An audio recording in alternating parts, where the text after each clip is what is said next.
नमस्कार दोस्तों, मेरा नाम है प्रदीप चौहान। बात समझनी है तो पूरी सुननी होगी। दोस्तों, क्या कांग्रेस को बहुत जल्द नया संगठन महासचिव मिलने वाला है? क्या केसी वेणुगोपाल की रिप्लेसमेंट कांग्रेस को मिल गई है, या फिर भूपेश बघेल को खामियाजा भुगतना पड़ सकता है? मैं ये बात क्यों कह रहा हूँ? मैं बात इसलिए कह रहा हूँ कि ये जो अभी पंजाब वाला फियास्को हुआ है कांग्रेस के अंदर, पंजाब में जिस तरह का गुटबाजी, धड़ेबाजी खुलेआम हुई है और किसी ने कोई पर्दे का कोई शर्म नहीं की है। और उससे पहले गोवा को लेकर भी थोड़ा सा आपको मालूम है, गोवा में भी गुटबाजी हुई है। इसको लेकर राहुल गांधी, सोनिया गांधी, मल्लिकार्जुन खड़गे, तीनों ही दो लोगों से मतलब इनसे तो नाराज हैं ही, जिन्होंने गुटबाजी करी। पंजाब के सारे नेता गोवा में जो हो रहा है इनसे तो नाराज हैं ही हैं, लेकिन दो और लोगों से खासे नाराज बताए जाते हैं। एक है केसी वेणुगोपाल और एक है भूपेश बघेल, कि जिस तरह से इन्होंने सिचुएशन को हैंडल किया, मिस हैंडलिंग की, इनफैक्ट हैंडल भी नहीं किया, उसको लेके काफ़ी नाराज़गी है कि भाई ये स्थिति नहीं आनी चाहिए थी। अगर झगड़ा था तो सुलझाया जाना चाहिए था। इस तरह से पब्लिकली झगड़े को आने दिया गया और लंबा खींचने दिया गया और राहुल गांधी के आने का इंतज़ार किया गया। तब तक 10 दिन से ये ड्रामा चल रहा है, इसको लेकर नाराज़गी है। पंजाब के सभी नेताओं को आज दिल्ली बुलाया गया, केसी वेणुगोपाल के साथ बैठक हुई है। अब जब भी ये वीडियो रिकॉर्ड कर रहा हूँ, इस वक्त तक तो बैठक का कोई नतीजा आया नहीं था। शायद जब तक आप वीडियो देख रहे हो तब तक वो कुछ नतीजा उस बैठक का आ जाएगा, लेकिन मोटा मोटी कल ही भूपेश बघेल ने बता दिया था कि राजा वड़िंग तो बदलने वाले हैं नहीं। लेकिन सवाल ये है कि चलिए, पंजाब का मामला फौरी तौर पे सुलझ जाएगा, गोवा का भी मामला सुलझ जाएगा, लेकिन क्या जिनका टर्म हमारे जीएसओ कांग्रेस के केसी वेणुगोपाल, इनका कार्यकाल कब का पूरा हो चुका है? बहुत मांग, दरअसल कांग्रेस में बहुत से लोग मांग कर रहे हैं कि केसी वेणुगोपाल को बदलने की ज़रूरत है। न सिर्फ कांग्रेस के अंदर, कांग्रेस के बाहर भी जो कांग्रेस के शुभ चिंतक है वो कहते हैं कि संगठन महासचिव सबसे बड़ी कमजोरी है राहुल गांधी की पूरी कवायद की। राहुल गांधी जितना मर्जी जोर लगा दे, अगर आपके शरीर की रीढ़ की हड्डी कमजोर है तो वो शरीर खड़ा नहीं हो पाएगा। जब केरल के मुख्यमंत्री बनाने की बात आई थी, केसी वेणुगोपाल का नाम सबसे आगे था, तो मैंने आपको तब भी बताया था, शायद बहुत से कांग्रेसी दुआ कर रहे थे कि केसी वेणुगोपाल केरल के मुख्यमंत्री बन जाए, कम से कम दिल्ली से जीएसओ की पोस्ट छोड़े, क्योंकि उनके जितना भी ट्रैक रिकॉर्ड है उसमें रेड मार्क ज़्यादा हैं, ग्रीन मार्क तो गिने चुने हैं। एक केरल का ग्रीन मार्क को छोड़ दीजिए आप, तो कोई बड़े ग्रीन मार्क उनके पास नहीं है, ग्रीन टिक नहीं है। तो उनको बदलने का वक्त भी आ चुका है, कार्यकाल पूरा हो चुका है। वो सिर्फ राहुल गांधी के नाम से सब कुछ चला रहे हैं, सबसे पावरफुल कांग्रेस में वही है, सब जानते हैं। तो उनकी रिप्लेसमेंट कांग्रेस में जब कहा जाता है तो कहा जाता है रिप्लेसमेंट कोई नहीं है, ऐसी सॉलिड नहीं है। उधर दूसरी तरफ भूपेश बघेल से इसलिए नाराज है कि भूपेश बघेल खुद मुख्यमंत्री रहे हैं, खुद सरकार चलाई है, खुद अपने यहाँ पर टीएस सिंहदेव का विद्रोह झेला है, मतलब गुटबाजी झेली है। उसके बावजूद पंजाब की समस्या इतने टाइम से है, राहुल गांधी को एक रैली में पब्लिकली धमकाना पड़ा था, एक तरह से धमकी देनी पड़ी थी अपने नेताओं को। और भूपेश बघेल पिछले कई मतलब मेरे ख्याल से 2.5-3 साल से पंजाब के प्रभारी हैं। अब मुझे नहीं मालूम, एग्जैक्टली याद नहीं है, इतने वक्त से शायद होंगे, क्योंकि इतने वक्त से तो लग रहा है कि वो ही दिखते हैं। और एक गुटबाजी को अब तक वो इलाज नहीं कर पाए। जब एक बार आपके सबसे सुप्रीम लीडर ने, सबसे बड़े लीडर ने पब्लिकली मंच से बोल दिया कि गुटबाजी खत्म होनी चाहिए, उसके बाद प्रभारी का काम था ये, लेकिन प्रभारी नहीं कर पाया। उसके बाद संगठन में फेरबदल की बात आई तो अध्यक्ष को कंटिन्यू किया गया, एलओपी को कंटिन्यू किया गया, सबको जिसको जो चाहिए था उन सबको एडजस्ट करने की कोशिश की गई। अब उसके पीछे क्या थ्योरी रही क्या नहीं, ये किसी और दिन बात करेंगे जब डिटेल सामने आ जाएगी। लेकिन असल ये है कि जब ये सब किया जा रहा था तो प्रभारी को क्या मालूम नहीं था कि ये सोल्यूशन नहीं है, ये लोगों को पसंद नहीं आएगा।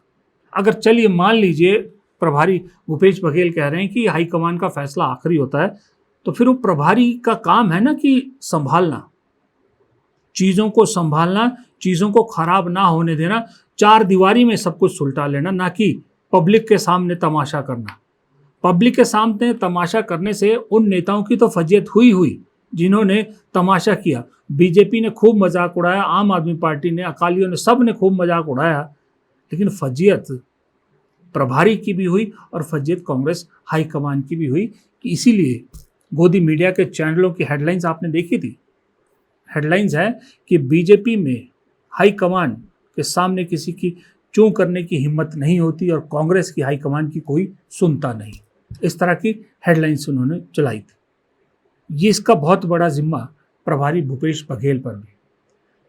तो एक चेहरा, आज जब दिल्ली में बैठकों का दौर चल रहा था, कर्नाटक के भी सारे नेता दिल्ली में थे, मुख्यमंत्री भी, पूर्व मुख्यमंत्री सिद्धारमैया भी, प्रदेश अध्यक्ष भी, क्योंकि वहाँ कैबिनेट एक्सपेंशन होना है। बैठकों का दौर कांग्रेस में चल रहा था और कल जो उत्तराखंड में राहुल गांधी का फंक्शन है, छात्रों की गूंज, उसको लेके भी बैठकों का दौर चल रहा था। तो बड़ी गहमा गहमी थी आज कांग्रेस दफ्तर में। उससे पहले सुबह सोनिया गांधी के घर पर जो पार्लियामेंट्री बोर्ड है उसकी बैठक हुई, पार्लियामेंट सेशन को लेकर, स्ट्रेटेजी बनाने को लेकर। तो इन गहमा गहमी के बीच में दो तस्वीरें बहुत कुछ कहती हैं, अगर आप तस्वीरों को पढ़ सके। ये तस्वीरें, ये देखिए, एक तस्वीर में आपको दिख रहे हैं राहुल गांधी, डीके शिव कुमार, सिद्धारमैया, कर्नाटक के कांग्रेस प्रदेश अध्यक्ष, और प्रभारी रणदीप सुरजेवाला। ये तस्वीर आज ही की है। और एक है ये दूसरी तस्वीर, यहाँ भी पंजाब के दो बागी नेता या नाराज नेता चरणजीत सिंह चन्नी और सुखजिंदर रंधावा किससे मिल रहे हैं? रणदीप सिंह सुरजेवाला से। रणदीप सिंह सुरजेवाला कर्नाटक के प्रभारी हैं, समझ में आता है। ये पंजाब कनेक्शन रणदीप सिंह सुरजेवाला का क्या बन रहा है? चन्नी और रंधावा रणदीप सिंह सुरजेवाला से क्यों मिल रहे हैं? एक बहुत बड़ा सवाल आज बहुत लोग पूछ रहे हैं। इन तस्वीरों से अंदाजा कुछ इस तरह का मिलता है कि क्या रणदीप सिंह सुरजेवाला अगले जीएसओ हो सकते हैं कांग्रेस के, या अगर जीएसओ नहीं भी होते हैं अभी, भूपेश बघेल की पंजाब प्रभारी की कुर्सी जा सकती है और रणदीप सिंह सुरजेवाला को उसका जिम्मा मिल सकता है। उसकी वजह है, उसकी दो वजह है, मैं बताता हूं आपको। दो भी नहीं, हाँ, दो वजह हैं कम से कम। पहली वजह पहली तस्वीर में, कोई सपने में भी नहीं सोच सकता था, न कांग्रेस के अंदर न बीजेपी के अंदर, कि कर्नाटक में जब सत्ता परिवर्तन होगा, डीके शिव कुमार को मुख्यमंत्री बनाया जाएगा, तो इतना स्मूथली हो जाएगा कि कोई चूं तक की आवाज नहीं आएगी। सबको लग रहा था कि सिद्धारमैया बगावत करेंगे या फिर डीके शिव कुमार बगावत करेंगे, लेकिन इतना स्मूथली सत्ता परिवर्तन हुआ, मतलब कुर्सी परिवर्तन हुआ, जो भी आप कह लो, पद परिवर्तन हुआ, कि बीजेपी दांतों तले उंगली दबा के रह गई। कांग्रेसी भी हैरान रह गए कि है ये कांग्रेस में ऐसा भी हो सकता है कि इतनी आराम से कोई मुख्यमंत्री की कुर्सी छोड़ सकता है और कोई शिकायत नहीं। इसका बहुत बड़ा श्रेय दिया गया और बनता भी है प्रभारी रणदीप सुरजेवाला को। आपको शायद मैंने एक वीडियो में पहले भी बताया था, अगर नहीं देखा होगा वीडियो में आपको फिर बताता हूं। रणदीप सुरजेवाला ने कर्नाटक में वो काम किया है जो दरअसल पूरे देश में संगठन महासचिव को करना चाहिए।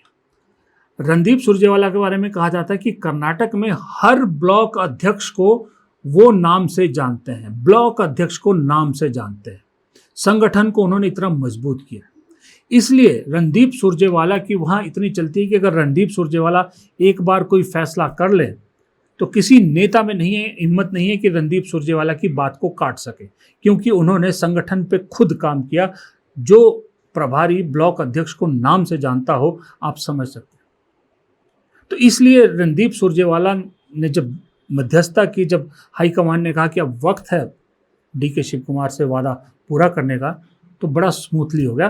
तो रणदीप सुरजेवाला की रैंकिंग कांग्रेस के अंदर बहुत ऊपर चली गई। इस वक्त बेहतरीन जो काम करने वाले हैं कांग्रेस में, उसमें रणदीप सुरजेवाला सबसे आगे खड़े हैं इस एक ट्रांजिशन की वजह से। इसलिए भी रणदीप सुरजेवाला संगठन महासचिव के लिए भी फिट बैठते हैं कि भाई वो जो संगठन पे जो काम करने की उनकी तरकीब उन्होंने कर्नाटक से शुरू की है वो कांग्रेस को पूरे देश में चाहिए एक्चुअली। और ऐसा ही जीएसओ चाहिए जो कम से कम ब्लॉक अध्यक्ष छोड़ो, कम से कम जिला अध्यक्षों को तो नाम से जानता हो या पहचानता हो, सबको नहीं तो आधे से ज़्यादा लोगों को तो पहचानता हो, एक ऐसी फीलिंग तो है। दूसरा ये कि भाई जिस तरह से कर्नाटक जैसे बड़े राज्य में आराम से उन्होंने कि डीके शिव कुमार और सिद्धारमैया का मुद्दा सुलझा दिया, एक ऐसा ही काम कोल्ड आदमी जीएसओ की पोस्ट पे चाहिए। अगर जीएसओ नहीं है, जैसे मैंने पहले कहा कि चलिए मैं कहता हूं कि चलिए मान लीजिए केसी वेणुगोपाल को राहुल गांधी नहीं हटाते तो रणदीप सुरजेवाला को पंजाब भेजा जा सकता है।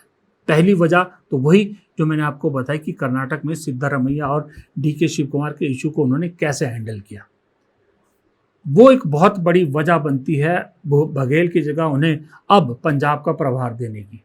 और दूसरी वजह ये बनती है कि रणदीप सुरजेवाला आते हैं हरियाणा से। हरियाणा पंजाब की पॉलिटिक्स काफ़ी मिलती जुलती है क्योंकि पहले एक ही प्रदेश था, एक ही राज्य था। और रणदीप सुरजेवाला पंजाबी समझते भी हैं, बोलते भी हैं, जबकि भूपेश बघेल को पंजाबी समझ में नहीं आती।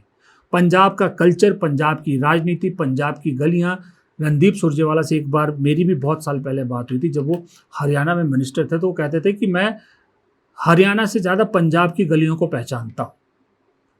तो पंजाब को बहुत अच्छी तरह से जानते हैं।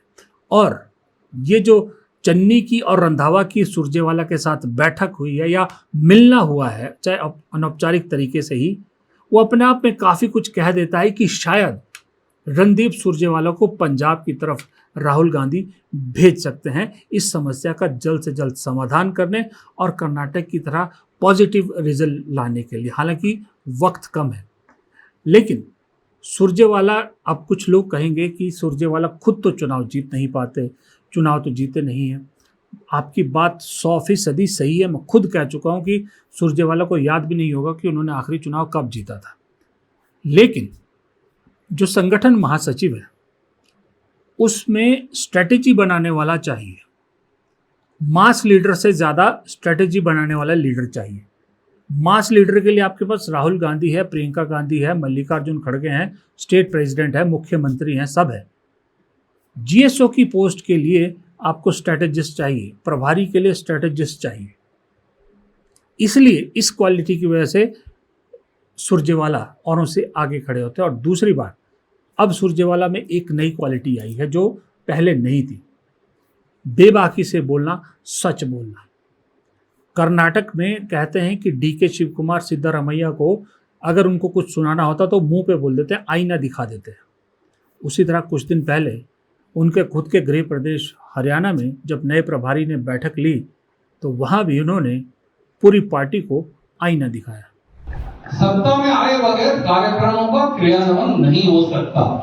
सत्ता में आए बगैर आप सामाजिक बदलाव और तब्दीली नहीं कर सकते। तो ये भी एक कड़वी वास्तविकता है। और उस कड़वी वास्तविकता का संजय जी, एक बात सच्चाई की ये भी है कि 56 साल में 1970 से लेकर 67 में हरियाणा बना और 2026 तक 56 साल हो गए। 56 साल में हम केवल 3 चुनाव जीते। हम इस बात से गुरेज कर जाते हैं एक दूसरे को बोलने में। कांग्रेस पार्टी 56 साल में केवल 3 बार चुनाव जीती, बाकी सारे चुनाव हार गए। हम जब तक इस बात की पहचान करना स्वीकार नहीं करेंगे तब तक हाल नहीं निकालता। अब देखिए, सुरजेवाला को अगर पंजाब भेजा जाता है तो मेरे हिसाब से एक पॉजिटिव कदम होगा कांग्रेस के लिए। इस वक्त भूपेश बघेल से अब कांग्रेस संभालना मुश्किल है। अगर हाईकमान फैसला बदलती है तो भी भूपेश बघेल नहीं संभाल पाएंगे, और अगर नहीं बदलती है तो बिल्कुल ही नहीं संभाल पाएंगे। ये तो तय है, क्योंकि भूपेश बघेल पर अब जो नाराज फैक्शन है उनको विश्वास नहीं है। सही सी बात बताऊं मैं, आगे फिर झगड़ा और बढ़ेगा। इसलिए भूपेश बघेल को बदलना मजबूरी है कांग्रेस की, लेकिन उसके एवज में कोई नया या कोई ऐसा नहीं चाहिए जो पंजाब को ना समझता हो। वक्त नहीं है, अब कि पंजाब को समझा जाए तो सुरजेवाला बेहतरीन चॉइस बनते हैं। दूसरी बात, अब एक मुद्दा और आपको पता चल रहा था, कल भी मैंने वीडियो बनाया था, उससे परसों भी बनाया था, कि राहुल गांधी सोनम वांगचुक का समर्थन क्यों नहीं कर रहे हैं।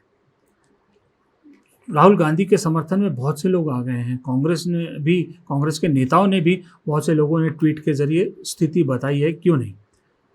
अब जो सोनम वांगचुक ने उस इंटरव्यू में एक बात कही थी ना कि भाई आपको अगर नहीं आए तो पब्लिक आपको रिजेक्ट कर देगी, तो कांग्रेस के लोग कह रहे हैं, जब मेरी कांग्रेस के लोगों से बात हुई, कि कल जो देहरादून में राहुल गांधी का छात्रों की गूंज जो कार्यक्रम होने वाला है, वहाँ से आपको सोनम वांगचुक को जवाब मिलेगा।